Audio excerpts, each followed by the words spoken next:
So we've come to the end of the award section, but let's move on to the third technical session for today. So for the technical session, we of course have with us Dr. Palnivel Tyagarajan, member of the Legislative Assembly of Tamil Nadu, here live with us in the studio. We also have virtually signed in CA B. Geetha, Treasurer of SIRC. We have with us CA Prasanna Kumar, Central Council Member. We welcome both of you, ma'am, sir. Thank you for taking time and being with us today virtually. I now request CA Geetha, Treasurer of SIRC, to give the speaker introduction.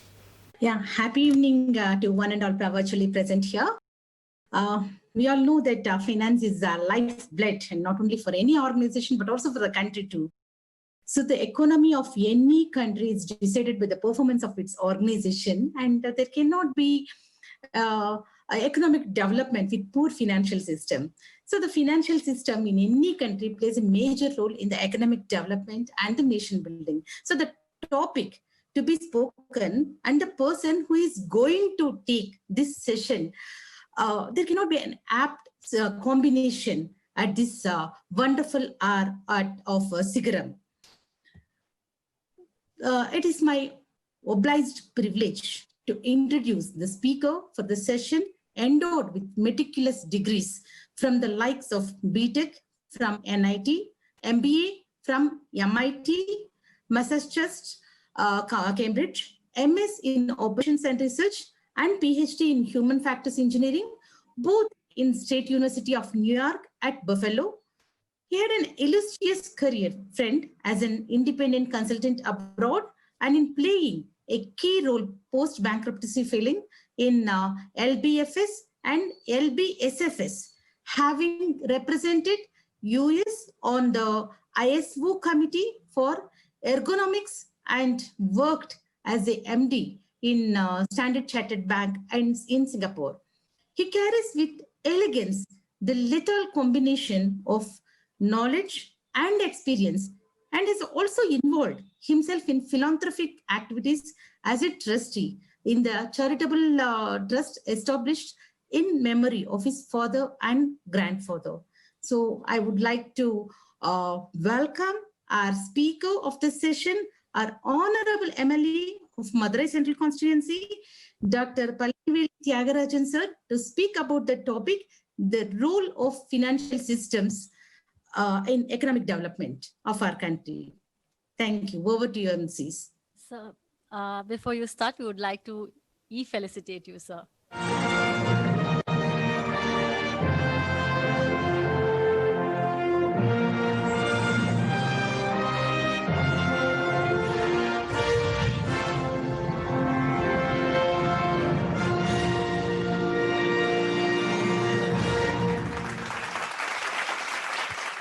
Thank you. May now call upon CA Prasanna Kumar, a Central Council member, to give a special address. Respected CA DC Jain, the chairman of SIRC ICA and SIGARAM of SIRC, most respected Dr. Palnivel Tyagarajan, Dr. P.T. Rajan, popularly known as Honorable MLA of Madurai, CA B. Geetha, the treasurer of SIRC ICI, dear delegates of the conference, good evening to all of you. It is my proud privilege to participate in the 52nd Regional Conference of SIRC. Should have been held in physically in Madurai, but virtually being done from the studios in Madurai. I am more privileged to share dais with Dr. P.T. Rajan, a stalwart professional and a stalwart politician. Yeah, I profoundly recall that I have shared the dais with Dr. P.T. Rajan in the regional conference held in Madurai in a physically in December 2014, when my good friend CA P.V. Rajeswaran, the then SIGARAM of SIRC, was the chairman. When Dr. P.T. Rajan is going to speak on a topic which is close to his heart, I am aware that I am not that competent enough to deliberate on that particular topic. However, let me just introduce the topic to this audience gathering. Friends, as you all know, the development of any country depends on the economic growth of that particular country. Financial system is an important tool for the economic growth of any country. There are three important pillars in this financial system, which are the savings and the investments in between the intermediaries. Financial system is the link between the savings and the investment. To achieve economic growth, a country needs more investments and production. In order to have more production, there should be demand both domestically and internationally, resulting in home consumption and also exports. We may recall that there were times when we used to feel that the population is a burden and a curse on the society, particularly in our country. But today we realize that a balanced growth of population is required to sustain for consumption and demand, resulting in economic sustainability, which is very much prevalent in our country. There will always be a balance between savings and investment, like demand and supply. Fortunately, in our country, we have savings commensurate with the demand for funds, except in some periods intermittently. We chartered accountants play a vital role in channelizing funds in the form of savings into organized financial system. We are advisors to citizens of this country for deployment of the savings in various financial products, considering the risks, rewards, liquidity, return on investment, and other facts and circumstances. We Indians work hard, earn well, spend less, and save more. We not only save for ourselves, but also save for the children, grandchildren, great-grandchildren, and also for generations together. Friends, that is the reason why savings are in the DNA of Indians, and that is a very good sign for the economy. These savings are deployed in the intermediaries like banks, financial institutions, mutual funds, and NBFCs, and so on and so forth, who in turn invest or lend to industry, trade, commerce, and capital markets, resulting in economic growth in the form of taxes, creating employment and social development. Here too, we chartered accountants play a vital role in advising the entrepreneurs for mobilizing resources through various financial products to derive optimal benefit. Friends, there's a theory that if you don't innovate, you will evaporate. Innovate or evaporate. So the innovation is permanent. Today, funds are not a problem in the system, particularly in our country. Funds are abundantly available. But an idea or a thought is very precious, which comes out of the young minds of India. But this is where the birth of startups is. But venture capital is a resource for such startups to grow and become multi-millions, multi-billions, and show the entire world that we are also ahead of the world in technology. But this is where the venture capital has got a role to play, but this has to take up further in our country. It may not be out of place to mention that even both the central government and respective state governments also borrow from the savings to meet their budgetary deficit. But as long as these governments spend these funds for the planned expenditure in creating utilizable wealth, it is good. Otherwise, it is a cause of concern. I'm sure in this part also Dr. P.T. Rajan will elaborate and advise us how the thing should happen. A healthy financial system will ensure formidable economic growth, resulting in improved standard of living of citizens of our country and also improved happiness index. Friends, with these few words, I'm sure our Dr. P.T. Rajan is going to take us through the deliberation of this particular topic very well. And let us continue to be partners in the national building, and let us contribute positively for achieving $5 trillion economy in our country by 2025. With these few words, I just set the topic for deliberation by Dr. P.T. Rajan. But I'll take another extra 1 minute to speak a little about Dr. P.T. Rajan. Friends, as it was told by C.A. Geeta, Dr. P.T. Rajan was in Lehman Brothers from 2001 to 2008. Then PTR was resident director of two Indian outfits of Lehman Brothers, LBFS, LBSFS. There was Lehman Brothers underwent a bankruptcy in 2008. We are all aware of that one. That had an impact on the entire world. But when some bankruptcy is initiated, it is normally the tendency of all the employees, particularly those at the helm of the affairs, to leave the organization and go for greener pastures for their own betterment. But as far as Dr. P.T. Rajan is concerned, in spite of getting alternate employment, a better employment in this banking sector, he never left it. He continued to stay back. in those two outfits, in Indian outfits, and saw that he saw that a smooth selling of those two outfits in India. Not only that, he stayed back to see that these employees in these outfits in India, they are guaranteed continued employment was there in the new management which have bought out these two outfits also.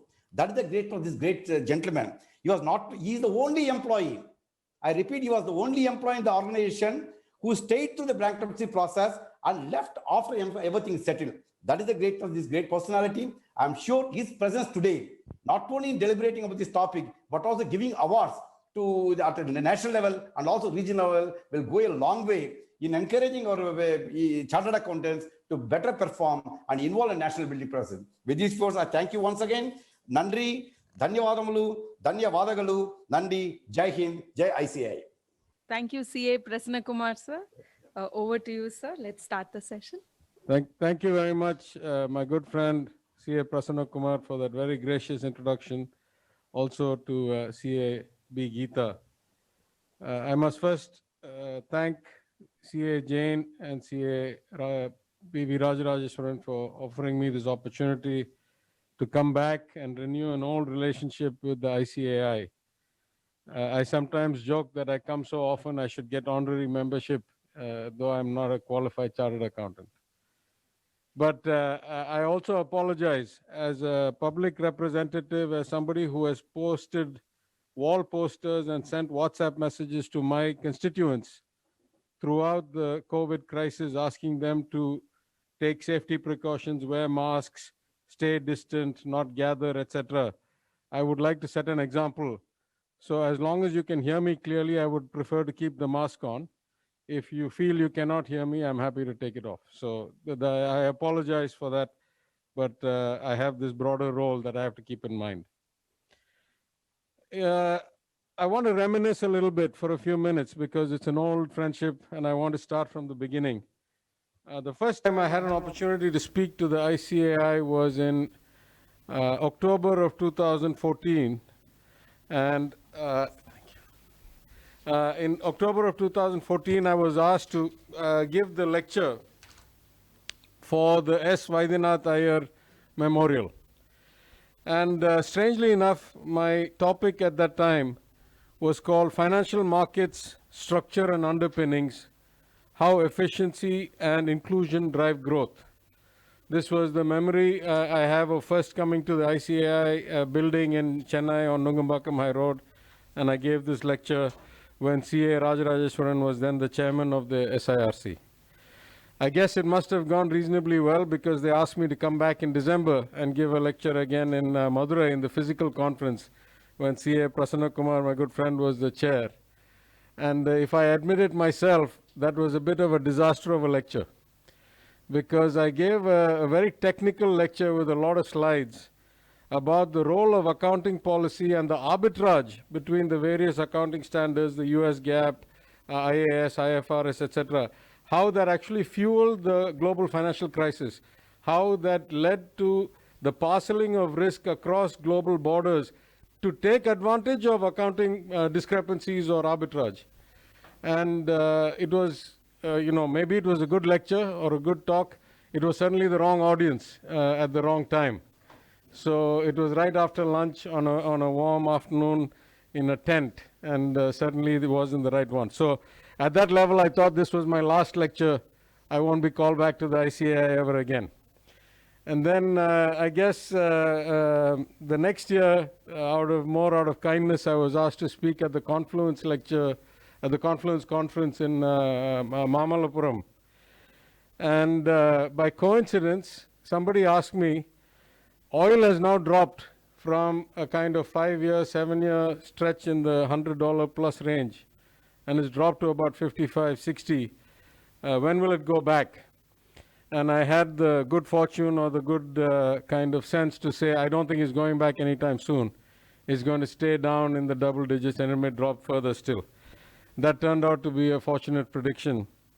And that kind of revived my standing in the ICAI community, if you will. And now I'm back full circle. And I've been coming once a year or so, either in Chennai or in Madurai or some other place, sometimes Coimbatore. and retain my relationship. So I'm particularly pleased to come back 6 years later to the scene of the crime to try and redeem myself. In that sense, CA Prasanna Kumar put it very elegantly. He said, in any country, if I can paraphrase him, the scale, the efficiency, and the allocation of financial resources will determine the rate of growth, or will be the limiting or accelerating factor in the rate of growth of real goods and services, and thereby GDP and the quality of life and the average income and so forth. In that sense, we can see the world as kind of broken into three components. One, financial corporations or financial institutions, and these are banks, insurance companies, pension funds, asset managers all the way from plain vanilla mutual funds, highly liquid in the money markets or in the bonds or in the equities, all the way to sophisticated, high risk, high return, qualified investor, hedge funds, venture capitalists, private equity, so forth, but third-party managers of assets. So all these are in the intermediary business. They are financial corporations. Their assets and their liabilities are both financial. They don't have any real assets on their books. And then there's a second set of entities that are non-financial corporations, where the liability side of the balance sheet is all financial, and the asset side is real assets: factories, offices, telecommunication systems, ships, containers, ports, things that actually make the economy function. And sitting above all of this is the government, and the government fills a kind of 2 or 3 faceted role, in the sense that the primary one we think about is to facilitate the interchange, which is through the markets or through banks, to regulate the banks, to regulate the markets, to make sure the exchanges are working properly, to ensure that the judicial system works efficiently, is funded appropriately, is staffed appropriately, is designed appropriately, because that's also the job of the government, and to kind of, in its own way, function as part of the system. So governments raise taxes. In different parts of the world, they're different size of the economy, they're different ratio of total GDP. They also redistribute funds. Part of the government's job is to take this money from those who can afford to pay in the form of taxation and give it to those who cannot afford to live without it, in subsidies and grants and so forth. But I'll talk a little bit about that in a second. Now, in such a system, of course, auditors play a crucial role. In India, you have an even more exaggerated role than in most other countries. But even in the most advanced developed countries, the role of accounting, the ability to show transparency and consistency in financial statements for enterprises that are otherwise widely held, for governments that are otherwise accountable to the citizens. In its truest sense, the auditing function, the external and internal auditing functions, are crucial wheels to ensure that the financial system actually continues to function, and trust is built in the system. The ability to read and believe that a statement is true. As I've remarked in other places, I lived through the kind of Enron, WorldCom, Tyco crisis, which led to the Sarbanes-Oxley legislation. At one point, it was as if no balance sheet could be trusted. No financial statement was worth the paper it was written on. Anything could mean anything. We saw the breakdown of kind of trust in the system and the consequences for that throughout the economy.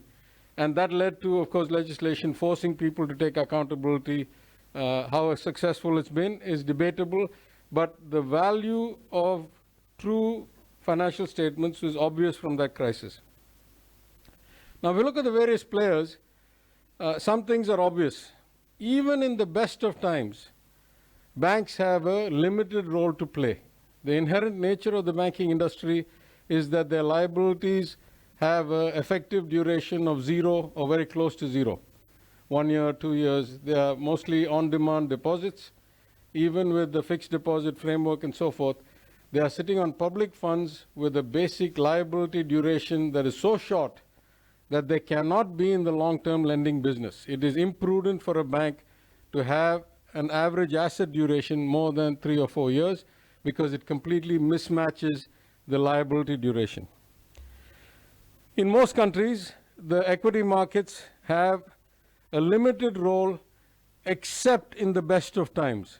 So normally the people willing to take unlimited first loss risk for unlimited great gain is relatively small compared to the debt markets or the banks, except when we are in bubbles like we are now, when the world is full of liquidity. Every central bank is pumping it out as fast as it can, and now you see this great disconnect where the equity markets are just soaring to new records.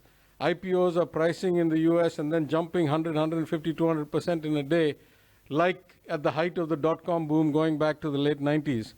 And yet the real economy in most countries is down a little, and in our country is down a lot.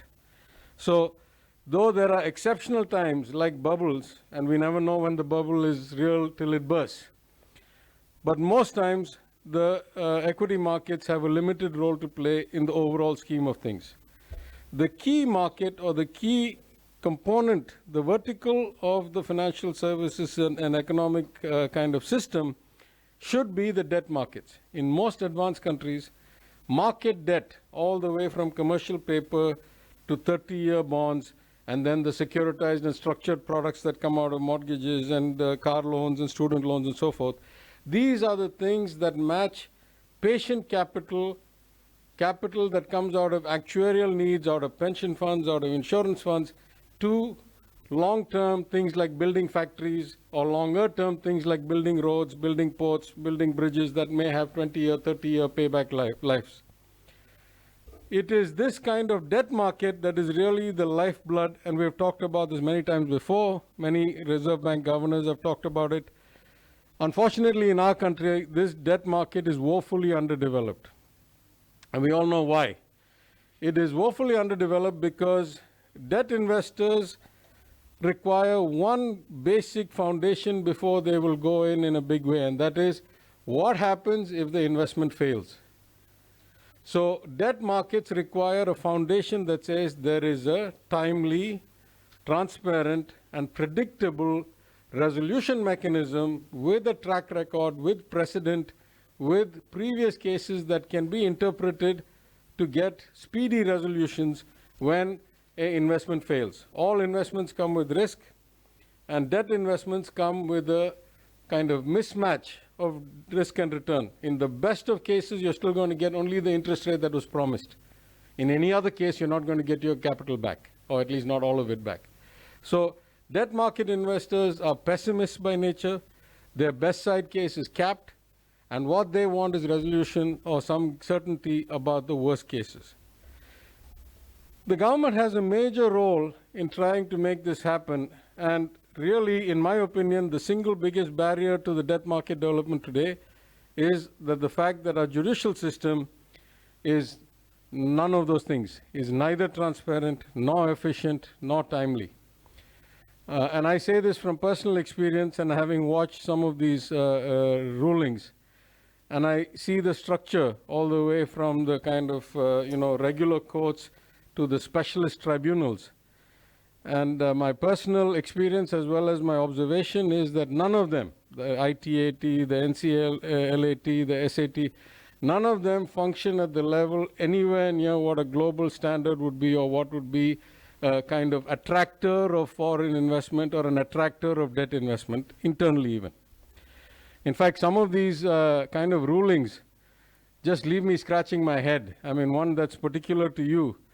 I remember reading a Securities Appellate Tribunal ruling about PwC's ban from auditing, and it was mind-boggling in its overreach. I mean, they were talking about what should the rules of auditing be, what is the nature of auditors, what are their responsibilities, what is right, what is wrong.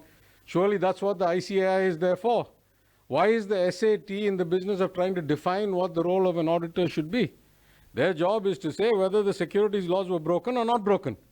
Instead, they go off on a 20-page kind of, explanatory note about what should the role of auditing be. So this, to me, is the single kind of magic bullet. If you can resolve this methodology for resolution, even though we now have a new bankruptcy code and all that, we have not been able to see it function in a way that really makes a big difference. There's a second role of government, as I said earlier. They have a more direct role, and that direct role is what percentage of the production of the country, the GDP of the country, passes through the government's hands, through taxation, through surcharges, through fees, through cesses, and how much of that is invested into public spending and how much of that is sent into redistribution. Now, in the case of India, redistribution starts from the very top. It starts with the central government redistributing GST and indirect taxes as well as direct taxes across states. So it takes more from the rich and gives more to the poor states. And this has been going on for 20, 30 years. It happens in every federal country, in America, in China, in Europe, in India. But that is a critical role, and that is part of the financial system, because those are the kinds of funds that will help balance the economy, or that will create demand, or that will provide jobs or create opportunities. So in that sense, the nature of the government's functioning, both in terms of acquisition of funds and then direction of those funds into public spending like roads, bridges, water systems, ports, airports, that create the infrastructure for third-party investors to come and build the superstructure on that, to build factories, offices, service companies, IT companies, etc., as well as how they distribute at a macro level, let's say state to state, and at a micro level, how much they invest in things like a Ujjwala scheme or a ration, or subsidies to the poor, or minimum basic income, should it come to something like that, or MNREGA. These are all redistribution schemes. In that sense, we have not been having such a good time over the last 5 to 7 years. At the central level, the government's annual revenues as a percentage of the GDP of India have been dropping a little bit. They're down about 1.5%, 2%. Though that seems like a small number, it's on a base of something like 12, 13, 14%. And we must remember that the GDP of India, had this crisis not come upon us, this year was slated to be about 200 lakh crores. So in that sense, 1%, 1.5% of that is a lot of money. And that not coming into the government's hand actually is a sign of failure. We as a society, as a democracy, have certain envisioned roles for the government, for the legislature, for the departments. And the fact that the government is seeing its role shrink in a poor country, in a country with a high Gini coefficient, in a country where there is uneven, kind of rich to poor divide, in a country where everybody doesn't have access to good sanitation or basic education or basic nutrition, it is actually a big failure when the government's revenues as a percentage of GDP drop, because the role of the government is to make sure that growth is inclusive, that opportunities provided to all, and that there is a kind of social cohesion. Everybody is vested in the future, rather than some do very well and the others start becoming kind of disenfranchised and therefore disenchanted, and therefore possibly kind of create social unrest in a worst case scenario. In the case of Tamil Nadu, where I'm a legislator and I study the data much more closely, the decline has been much sharper. In Tamil Nadu, we used to make about 10.5% of our GSDP as the state's own revenues till about 2014. That's now dropped to about 7.5%. That's a huge loss. In a GSDP of about 20 lakh crores, 3% is about 60,000 crores. And the CAG's report and other people have already kind of commented on this. Now, what happens when the government's revenues as a percentage of GSDP drop?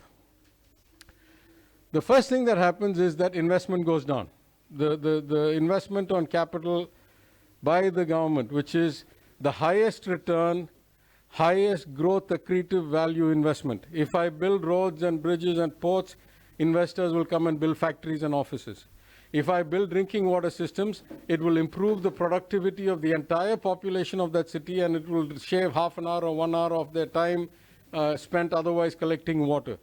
So by nature, government infrastructure projects have lowest risk, highest return, highest multiplier effect.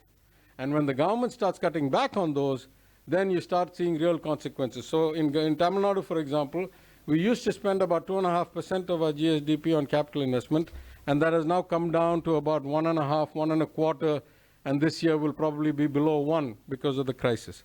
These have serious implications as CA Prasanna Kumar pointed out. The other thing the government does is it influences behavior and it incentivizes outcomes based on things like taxation policy, incentives, the application of cesses, the granting of concessions, and so forth. So in this framework, I'd like to kind of finish my prepared remarks in a few minutes and then, like before, take questions because I think those are always more helpful to people. Let me just recap where I think we are today, if this is the framework. The good news, at least for the moment, is that equity markets are at huge valuations and about $39–40 billion of foreign capital has flowed in since the crisis began. And so we have high levels of liquidity should anybody be able to actually go and issue new equity, do an IPO or a secondary offering. And in that sense, there is a wealth effect created by the valuation of these stocks. The risk, of course, is how long will this last? And if it's hot money that came yesterday, how quickly may it go out tomorrow if the circumstances change? The bad news, in my opinion, the worst news is that our banks are in really bad shape. Our banks are in really bad shape, not in terms of deposits, but in terms of risk capital and non-performing assets. And we have been going along this debate, and I don't attribute this to any one party or any one government, but we have been going along this debate about how to set the banks right for about 10 years now with no clear resolution. My personal experience working on Wall Street during the era that the Japanese banking system was cleaned up. If you remember, right after the Nikkei crash in 1990, there was a huge cleanup of the Japanese banking system. It took probably about 15 years. But in 15 years, what had been about 45 or 43 banks were merged, adjusted balance sheet, affected, and came down to 3 mega banks, the Mizuho, the Bank of Tokyo, Mitsubishi Group, and the Sumitomo Mitsui Banking Group. So you basically cleaned up the banks by making sure that you matched the good and the bad, and you took out the bad banks, bad loans into other balance sheet and created bad banks. Then you created these incentives like Shinsei and all these and got foreign equity and private equity to come and clean up the high-risk credit. So there was a planned effort that required active management. I am yet to see anything of that sort in India. We keep talking about additional equity infusions from the government of India of 20,000, 30,000 crores this year, next year, and all that. I don't see any light at the end of the tunnel if that is the extent of our approach. We need a fundamental restructuring. And in a country where it is supposedly full capitalist like Japan, if they were able to do it, in a country where 60% of the banking sector is government owned, surely we ought to be able to do it. And I'm not talking about branch mergers and kind of cost savings. Those are tinkering at the edges. I'm talking about balance sheet optimization and the creation of one or more bad banks, I think is a unavoidable component of any reform. If we don't do this, we will see what is happening today be a kind of, a corrosive influence on our growth. Today, the bank deposits are up about 22–23% compared to what they were before COVID. Just think about that. Bank deposits are up as the economy is going down south. The average savings bank rate is somewhere around 2.5%, 3.25%. Inflation is coming in at about 7%. So the average person is parking their money in savings accounts, and if they're lucky to get the savings bank rate, remember that many of these accounts get nothing, like the Jan Dhan and all that. So if they're lucky to get 2.5%, 3%, they're still having a real loss of about 4% after factoring in 7% inflation. This cannot continue. We have to find a way to clean up the banking system. It is also a pretty bad case in terms of the balance sheets of both state governments and central governments. Now, of course, these governments are all asset rich, but as of today, the balance sheets, which were pretty bad to start before the onset of COVID, have become almost untenable. And we seem to be stuck in the sense that all major economies in the world, those who did much less severe lockdowns than us, much less stringent curfews than us, gave out much greater stimulus and kind of, disaster spending than we did. And so it's not surprising that after the most stringent lockdown and the least stimulus spending as a percentage of GDP, we have the greatest recession of any country that is kind of recorded. But we have to fix this. It's not, I don't say this with any joy or any pride. I say that it needs to be fixed, and we better recognize that this is a serious problem. Now, it's not kind of limitless number of possibilities. There are only really three major ways you can get out of this. One, of course, is to borrow. But as I've said in many places, I worry that the government is not being sophisticated enough in the way it's addressing its relationship with the rating agencies and thinking about borrowing. They seem to be stuck in this mindset that because we are at kind of one notch above junk, at the last level of investment grade, that we have very little flexibility and the balance sheet is so bad. But as an ex-structurer on Wall Street and seeing as somebody who saw the whole growth of the derivative and securitization movement, I think it's possible to create any number of structured outcomes from this, or trade-offs in terms of assets and balance sheet that would not really damage our rating that badly and still allow us to raise some liquidity. The other way, of course, is to sell. And I think everybody who's realistic says you're going to have to sell some assets. It's time for restructuring. Your interest costs and your liquidity constraints are so low, are so tight that you won't have any other option but to sell the family, jewelry. We have seen that happen in the street. We have seen that gold sales have dropped dramatically because secondary sales of gold have hit unprecedented levels. A lot of people who save in gold have had to come and sell their savings to get by and to keep their lives on kind of even keel and get the calories that they need. So the government has to do some of this. But I'm concerned that, again, execution is the key. There are many ways of selling. There are many ways of liquidating. And a not thoughtful way will end up getting the lowest prices at the worst point and sold to the wrong people and create controversy. A thoughtful and effective sale. For example, this year's Nobel Prizes were given, a Nobel Prize in Economics was shared between a professor and a student who worked on auction theory and how to design different types of auctions depending on what your objective was. Not all auctions are designed to raise the most money. But in this case, I think we should be designing auctions to raise the most money when we're selling our precious national resources, the people's resources, whether that's land or public sector enterprise shares. And of course, the final option is to print, what the US has been doing, basically printing trillions in dollars, though they do it sometimes subtly, sometimes openly, sometimes by just, releasing a flood of liquidity out of the reserve, out of the Federal Reserve. We have no choice. We have already done some of it. Effectively, the GST compensation payment solution put forward by the central government to the states involved a kind of passive monetization of debt, shall we say, which is the RBI lending to the states at zero interest on preferential terms from their balance sheet. So what should have been the federal government's, central government's liability? So in some sense, we're already on the path of some version of print or monetization of the debt. We need to do probably some more, but we should be very thoughtful and cautious and sparing in the way we do this. But taken together, I go back to the point that CA Prasanna Kumar made in the opening statement. Our problem now is, for the first time in the history of India, that we have a demand shortfall. We have never, as a growing country, seen a shortfall of demand of this nature. Supply always, yes. We are inadequate in equity. We are inadequate in liquidity. We need foreign investment. All emerging markets go through that. All emerging economies go through that. And it's not shocking. But we have now seen, starting before COVID and certainly accelerated by COVID, a huge drop in demand. So we have this dichotomy that while the economy is going downhill, while we have a predicted 9.5%, 10% kind of shortfall in GDP this year over last year, simultaneously we are seeing equity markets soar, bank deposits go up by 21%, and real people's lives be impacted to the point where they're not able to kind of buy things. You see a drop-off in demand.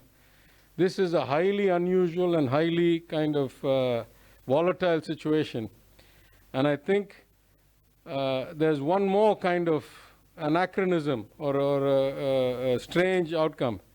all this is happening while the world is full of so much liquidity that every central bank has pumped out so much that there's something like $15 trillion of liquidity out in the market globally today compared to 2008 before the crisis. Okay, some of that would have been natural supply, growth in money supply. But trillions and trillions of dollars of excess liquidity have been pumped out globally by central banks. And what we learned between 2008 and 2013 is that once the central bank pumps out the liquidity, you have no control of where it goes, particularly in the advanced economies, because they don't have capital flow controls, because they don't have kind of currency controls. You can actually print as much as you want in America, and you'll find that the money actually lands up in India or China or Australia or Zambia, buying real assets and inflating stock markets in places you did not expect.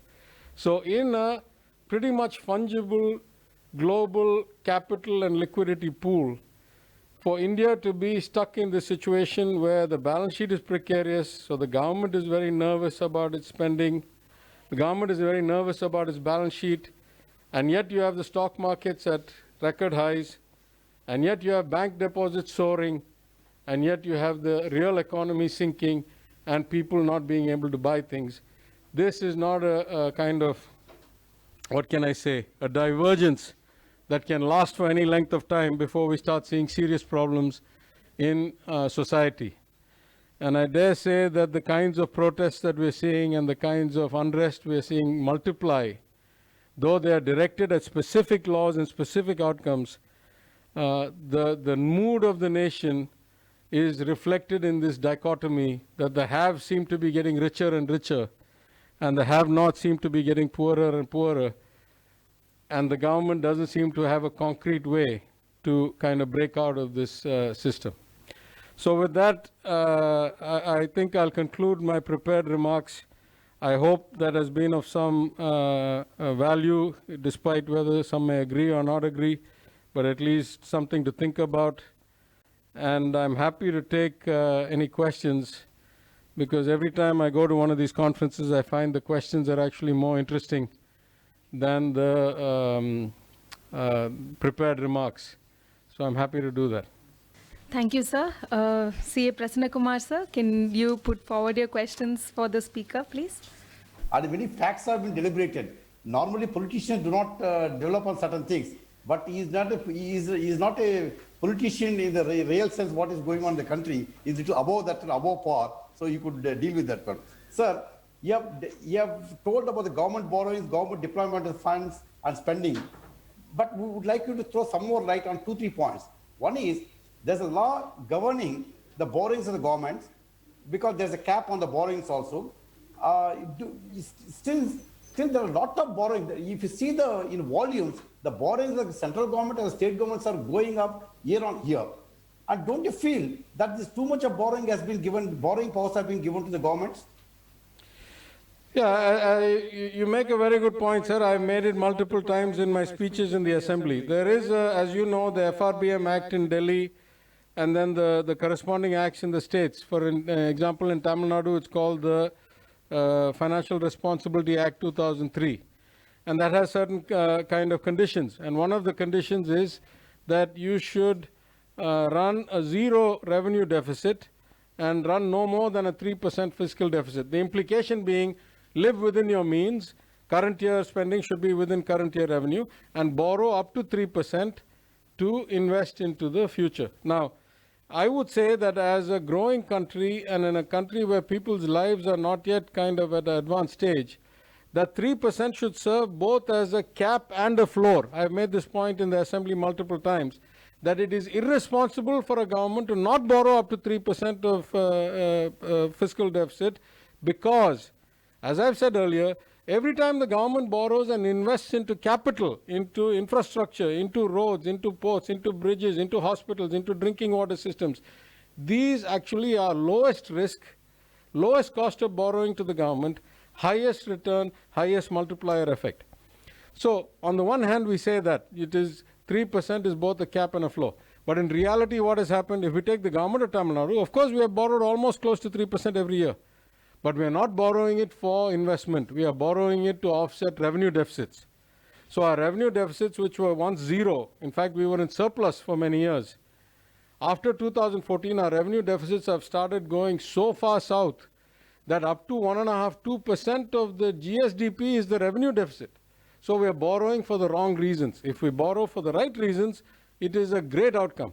You borrow for the wrong reasons, it is a accelerated negative, because not only will you never get any return, you're not investing anything, but the debt service cost of these will actually accelerate. So if you take the government of Tamil Nadu, again, I don't say this for politics, I only say it because these are the numbers I know, I study them every day. The government of Tamil Nadu in 2011 was paying about 8,000 crores a year in debt and doing about 13,800 crores a year in capital investment. That was the ratio of debt to capital investment.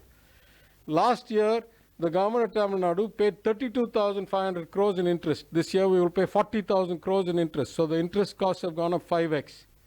And our capital investment last year was about 28,000 crores, gone up 2x. Now we've got a problem. Every textbook of economics and every mathematical formula I've ever seen tells you that if you reduce your investment that much and you keep borrowing for revenue deficits, you will end up in a liquidity crunch. Your cost of interest is going to go through the roof, up from 12% of state-owned revenues to 20% of state-owned revenues. So there is the quality of borrowing and the nature of borrowing. What are you borrowing for? I completely agree with you that the FRBM Act has been a boon to this country for the most part. The problem is that it is observed in the breach rather than in practice. Almost every single year that I have been an MLA, no, at least every year that I have been an MLA, and almost every single year in the last 7 years, the government of Tamil Nadu has completely blown past the zero revenue deficit, as has the government of India. So we are not following the act. Then we say, well, the act was supposed to, the act did give us good returns, still we followed the act. Then every year we pass a legislation to give ourselves an exemption from the act, and we keep violating the act. Then, of course, it gives us back problems. So, Dr. P.T. Rajan, sir, see, actually, state governments, if you make analysis, slight analysis what I made, they're borrowing to pay the interest, they're borrowing to repay the debt. Every time you see, whenever they come to the market to borrow, there will be a liability for them to repay the debt, which was borrowed maybe some 20 years ago, 10 years ago. Like you rightly said, is not for creation of wealth, which automatically accelerates the growth engine. That's not happening. Yeah, under this scenario, don't you think, though it is there already in the law, don't you think there is a stringent law as far to regulate spending by the government out of the borrowings? Sir, I think, again, my observance in practice is that it is not a question of having more or less laws. It is a question of following the laws that we have. And I'm not just saying in finance. I'll give you a simple rule. I mean, simple example. There is a rule in the assembly that no bill can be introduced and voted on the same day. This is common across most legislatures and the parliament. It is intended to ensure that there is good debate. That is what the legislative assembly and the parliament are there for. So if you introduce a bill today, you cannot vote for its passage till tomorrow at least. That is the law.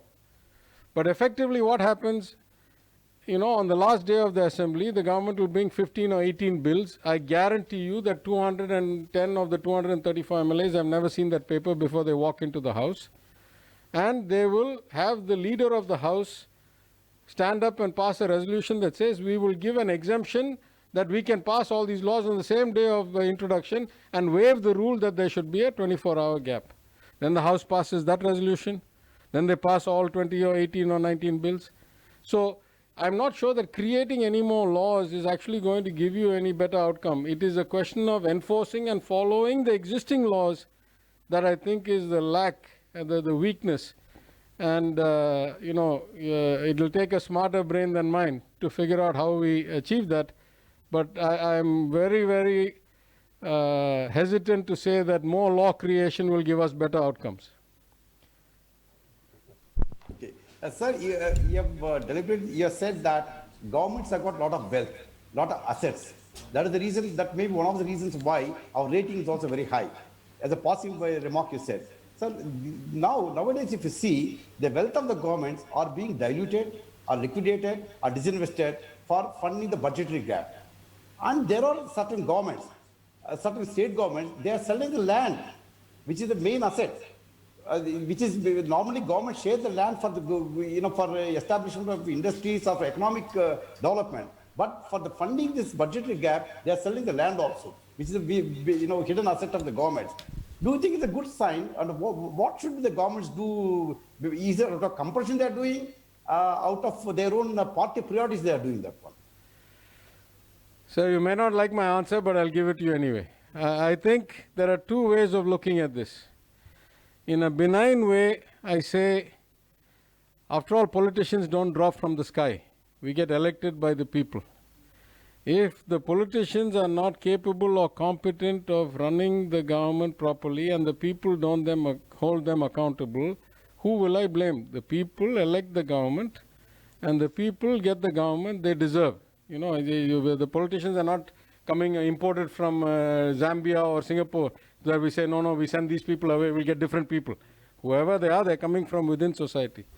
So I'm not sure that anybody can point fingers at anybody else.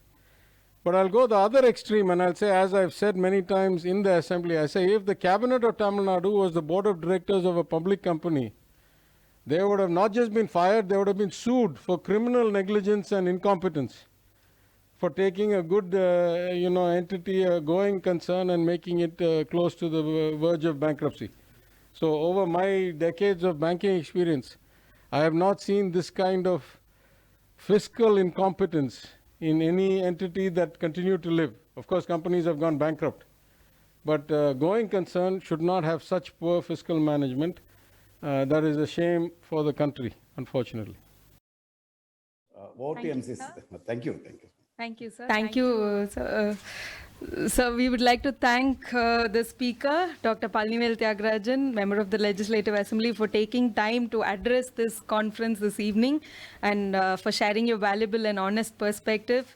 You have kept more than 1,000 chartered accountants riveted to their seats on a Sunday evening, and you've given us a lot to ruminate on.